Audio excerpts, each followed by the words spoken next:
I'm not going to sugarcoat this. You're not asking me to pat you on the back. You're asking me to hold up the mirror and not flinch. So I will.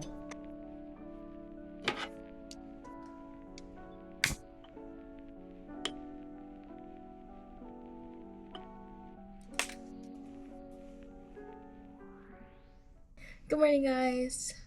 My name is Shanya-Marie. Welcome to my YouTube channel. Today's Saturday, and I'm going to have like a mid-year reflection type of vibe. Usually I have like a quarterly reflection that I do on Notion, but I want to try something different this year around, or this time around. Hold on, I want to make sure the audio is also on.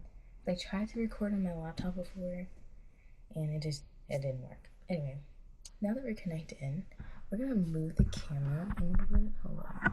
Okay, so now that we're connected to the Notion, I wanted to show y'all what I usually do for reflections for the year. So yeah, let me see. Open. Yes. So this is what my weekly reflection looks like. I kind of just built the template, but I haven't used it yet this year. Anyway, so we have the 7 dimensions of wellness, and we have a check button, like how did this week go? What are your goals for next week? And how the habits slash goals. How is the habits slash goals going? And then it says, how are you emotionally? How are you spiritually? How are you physically? How are you socially? How are you doing career-wise? How are you doing financially? How's your environment? And how are you intellectually? And then how you prioritize self-care this week. And so those are basically the 7 dimensions. It's a little blurry, but that's what it looks like. And all of the questions that I asked myself is like regarding that. Anyway. And then we have accountability for screen time and accountability for sleep. And those are like supposed to be like screenshots. And I have not been doing this at all. I forgot that I made this even. But it looks really good. And I definitely want to utilize this a little bit more. But I also wanted to show y'all my quarterly reflection type of thing. Okay, this is my Notion page for 2024 for like tracking goals and stuff. And my verse for last year was, "You're my beloved son, with you I am well pleased," from Mark 1:1. Because I was focusing on love last year. Last year was my love year. And then these are my quarterly reflections. I just want to show all this. Like, what the heck? Like, this is so good. No, this was so good. Like, I was so happy. These are my favorite songs from 2024. And like every quarter, I would like have my favorite song and I'll add it to this playlist. And then I would have like my year-based goals, like things I wanted to do like for the whole year. And then I had quarter goals, like in Q1 I wanted to maintain these things, have my credit score, like sleeping, like then I had like specific things for like each quarter, and then I had like some things I want to prioritize for the month. Like this was a really good system. But anyway, I'm just gonna do the template and not show all my business. But here's what the template looked like. So we would play like a lo-fi hip-hop type of vibe. I'll play a little bit.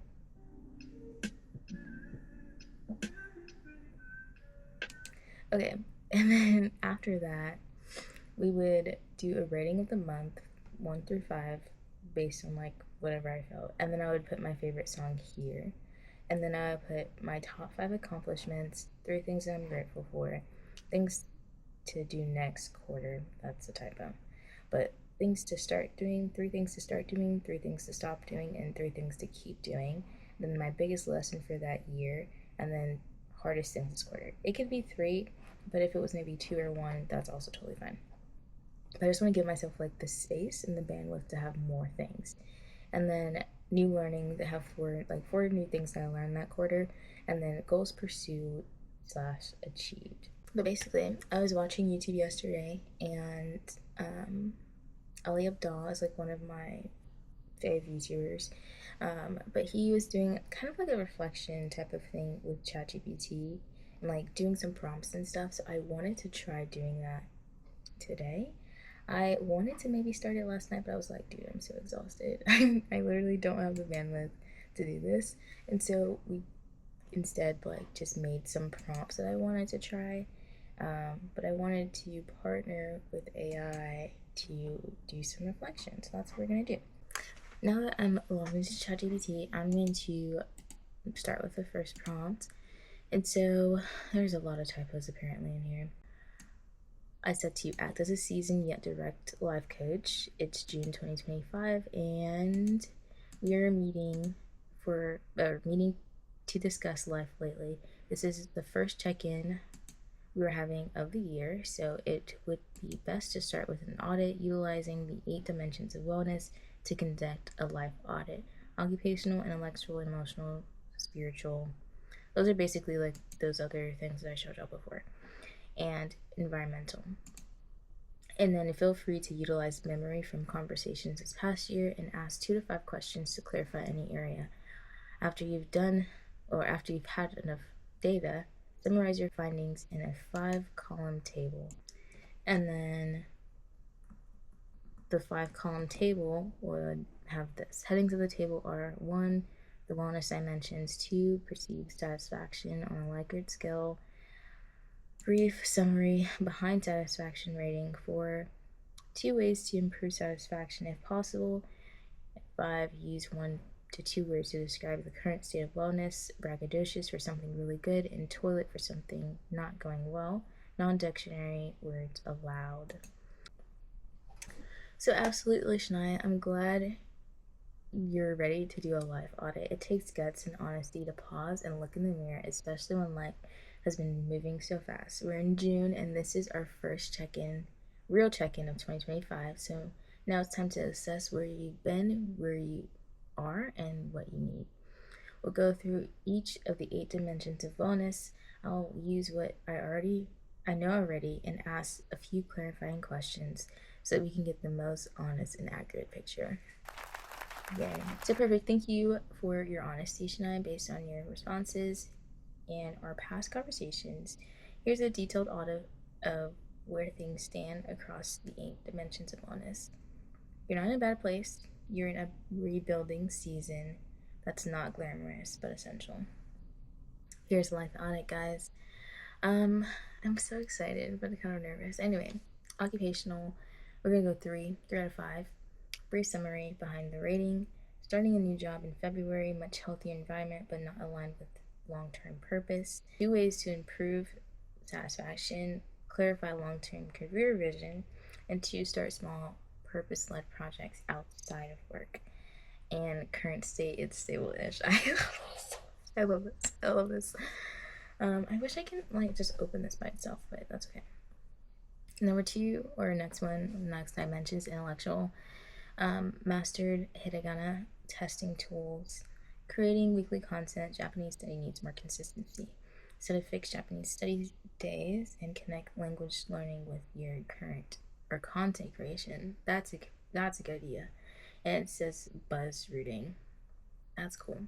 That's such a good idea, actually. Like to create videos about doing hiragana, katakana, kanji practice, and that's such a good idea. What the heck? Thank you, chat. Thank you, chat. Say thank you, chat. 4 for emotional. Less overwhelmed since job change. You're steady but don't yet have, an outlet like journaling or reflection. Begin 5-minute nightly emotion check-ins and add journaling or voice note routine. Voice note routines would probably be best for me. And the word that is chosen is balance. Boom. That is so good. So good. Okay. Spiritual is number 2 out of 5. Summer threw off your rhythm, feeling spiritually adrift despite valuing this deeply. Choose one anchoring practice, scripture, prayer, or worship, and schedule weekly check-ins with God, like a soul appointment. And the word that is chosen is drifty. I don't know if that, again, one of the things that Ale Abdal talked about in the video that I watched yesterday and using ChatGPT and AI in general is that as I'm giving AI prompts and things like that, what it gives back to me is not necessarily truth or not necessarily 100% accurate, but it is interesting and good and valuable information to kind of think through. And so as I'm reading that, I feel like 2 is like literally the lowest thing on here. And which is good. Like none of them are like 1s. And although like my spiritual dimension of my life is not doing as well as it has been, it's also, I don't think it's a 2. I don't think it's a 2 right now. I know what a 2 feels like, and it's not a 2 right now. It's just not consistent. Anyway, physical, the next dimension of wellness. We're sleeping decently and moving 2 or 3 times per week, room to increase movement and meal prep rhythm. Number 1 is to create a 3-day workout rhythm. Number 2 is to try 1 new prep-friendly protein snack each week. That is honestly really essential. I have been snacking so insanely. Hold on, wait. And the word is recharging. I've been snacking terribly. And like if I want to like have a snack or something, but I don't want to have a full meal, then I'll have like a Pop-Tart, or I have like 2 packs of Mott's, or like something like that. And I honestly want to have like more protein snacks, or like things that are actually like beneficial for my body and not just like me eating anything. Social dimension, 3 out of 5.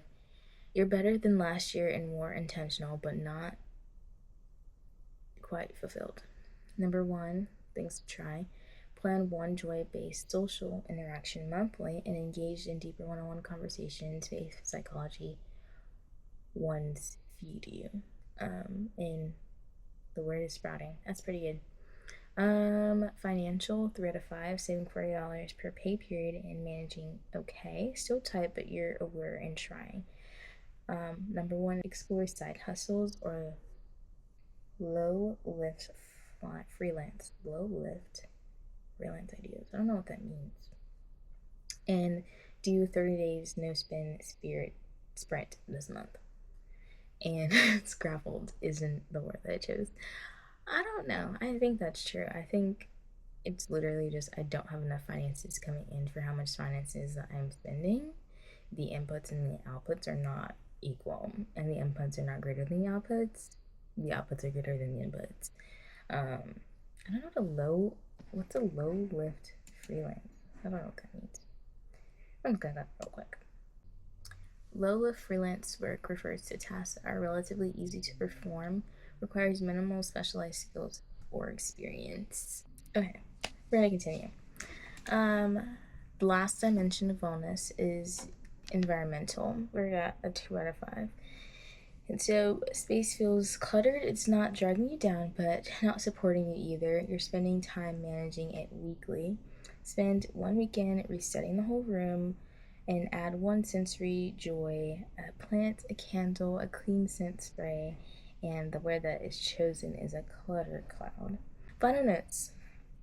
You're not in a bad season. You're in a setup season, a moment where where you're setting up better patterns, more aligned rhythms, and pursuing out the growth from last year. Pruning out.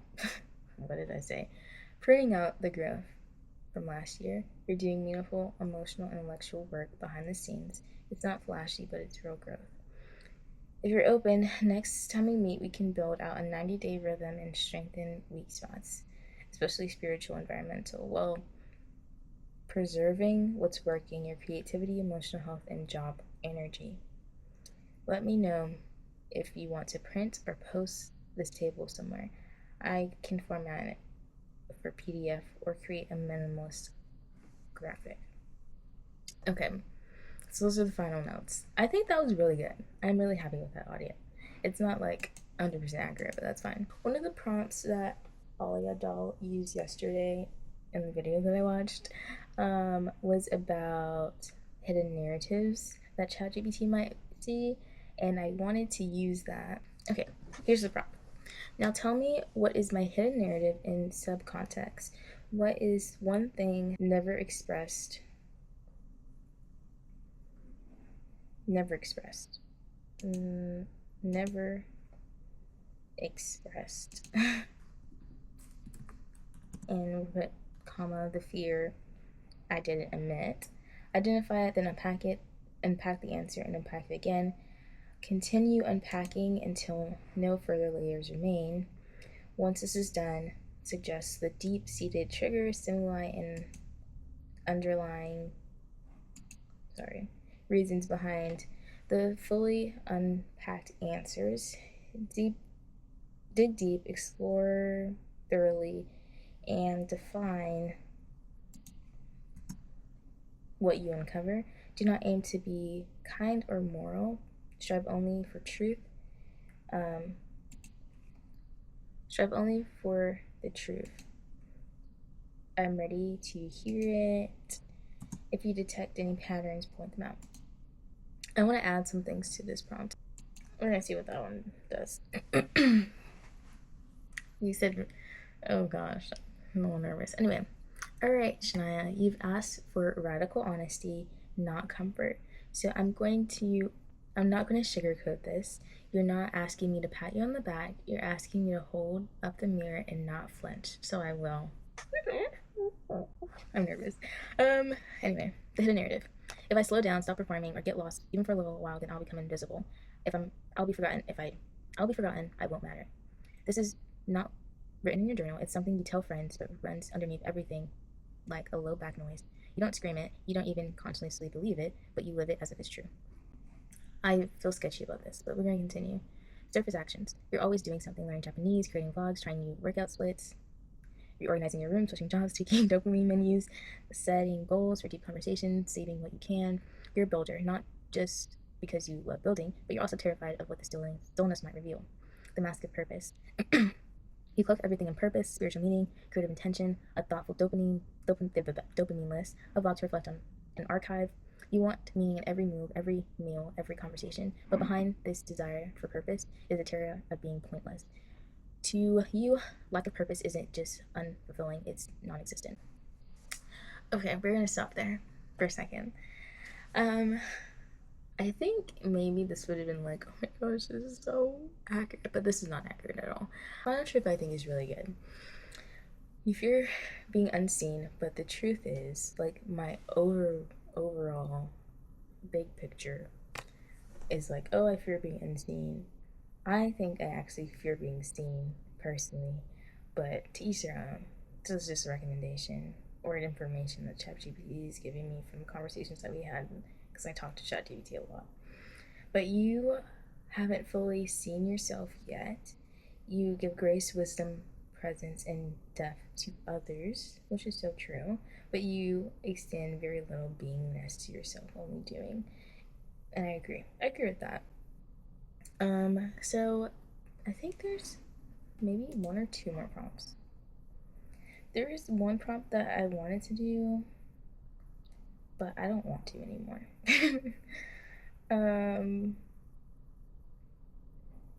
There was another one that Alia Doll did yesterday during the video that I watched.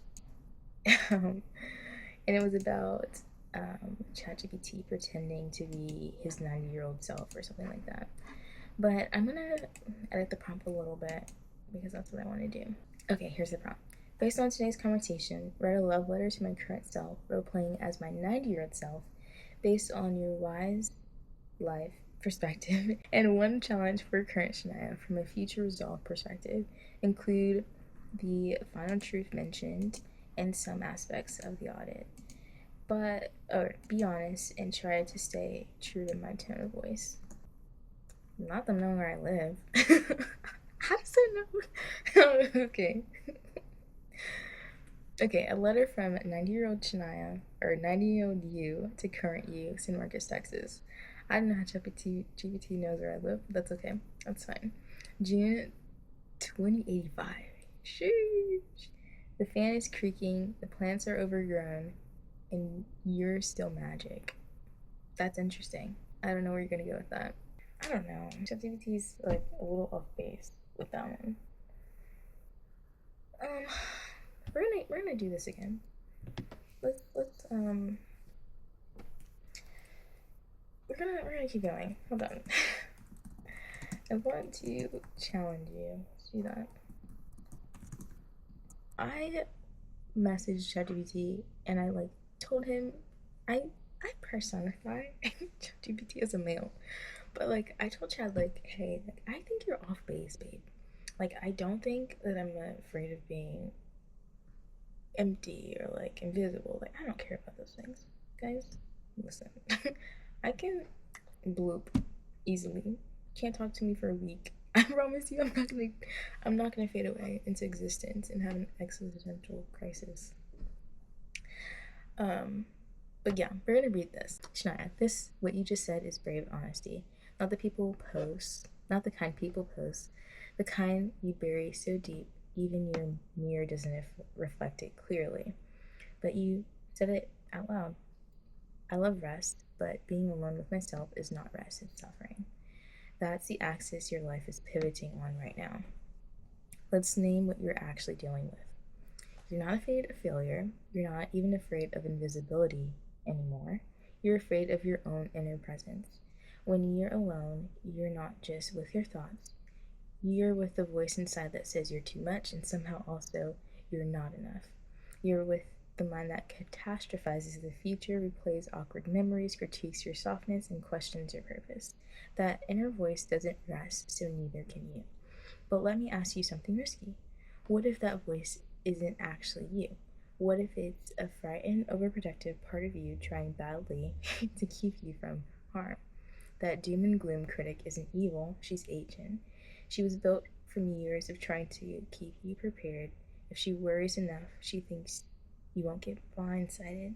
If she critiques you first, she thinks you won't get rejected. But she's exhausting, and she's not the right you. That's cute. That's good. Thank you, champ. So what now? Let's make this practical because you're not looking for lofty language.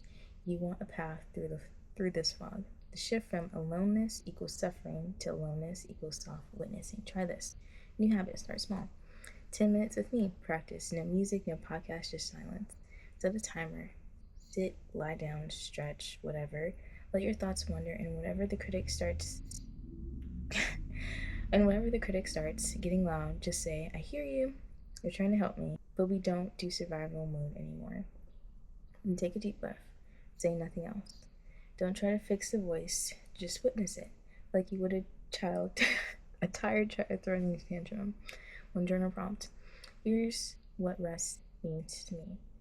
When I'm not escaping my mind, but refraining it. Write from love, not from a place of fixing. Write like you're talking to a version of you who is already enough, already worthy, already in the arms of God who doesn't grade your stillness. 1. Trust to anchor. Rest isn't about abstinence of noise, it's the presence of gentleness, especially towards yourself. And gentleness doesn't mean you like every part of yourself, it means you stop warring with yourself. You stop treating your mind like an enemy territory you have to escape. Final insight. You don't need more noise to feel safe. You need more mercy in your inner world.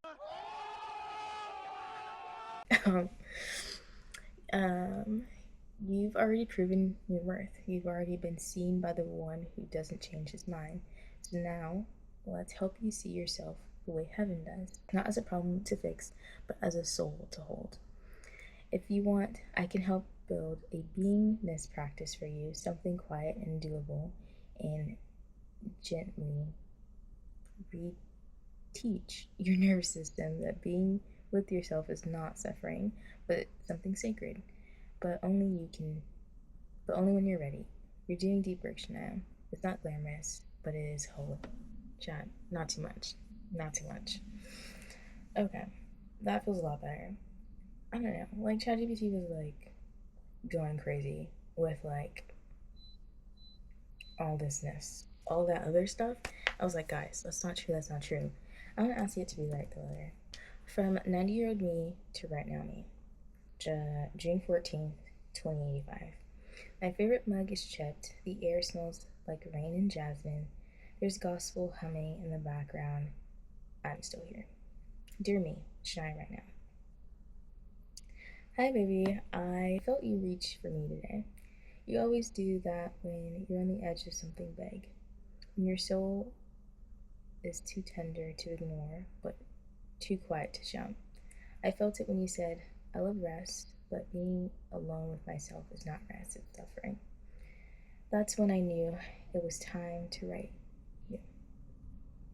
You think you are unraveling, but you're really just coming home. You've worked so hard this year, not just at your job or in the gym or learning your hiragana. Yes, I remember, but in your heart. You left that performance driven version of yourself in 2024, and I'm proud of that. You stopped measuring your value and output. You started speaking your truth over your worth. You even said it out loud. I don't have to perform for love. Girl, that sentence broke chains in real time. Real time. But let me tell you the next sentence. The one you've been tiptoeing towards, but haven't yet believed. I'm safe alone with myself. Right now, your mind feels like a battlefield. You're surrounded by a voice that critiques, catastrophizes, interrupts, a voice that is convinced that if you rest too deeply, something will fall apart. Beloved, that voice is not the enemy. She is just a scared old program. She learned long ago to be loud because silence felt unsafe. She doesn't know yet that you know God now, that you know rest, that you know love isn't something to be kept up, it's something you fall into. That you know that love isn't something to be kept up, but it's something you fall into. I want you to stop trying to fix her. Just listen. Sorry. I want you to stop trying to fix her. Just listen, witness. Let her speak her fear, but stop letting her write your narrative. Here's what I need you to remember from where I sit. You are not your inner noise. You are the one who hears it. That means you are already deeper, quieter, and wiser than it.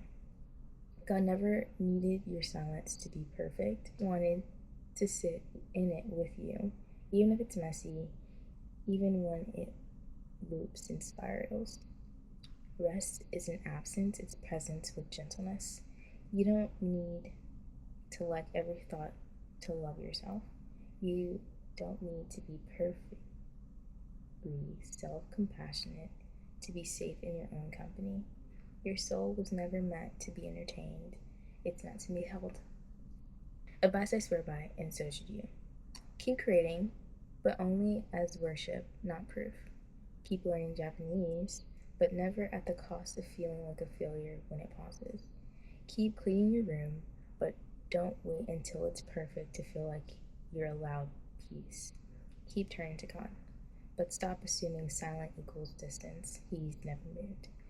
And when you feel restless, like you're disappearing, close your eyes, put your hand on your chest, and whisper, I'm not lost, I'm just sitting with me. Your challenge from someone who's found her way back. Spend 1 hour with yourself. No input, no music, no plans, just you. Let your mind go weird. Let it be loud. Let it be annoying. Then watch what happens after the noise. Somewhere beneath the chatter is a quiet girl who has always known how to pray, how to breathe, how to rest without shame. She's not gone.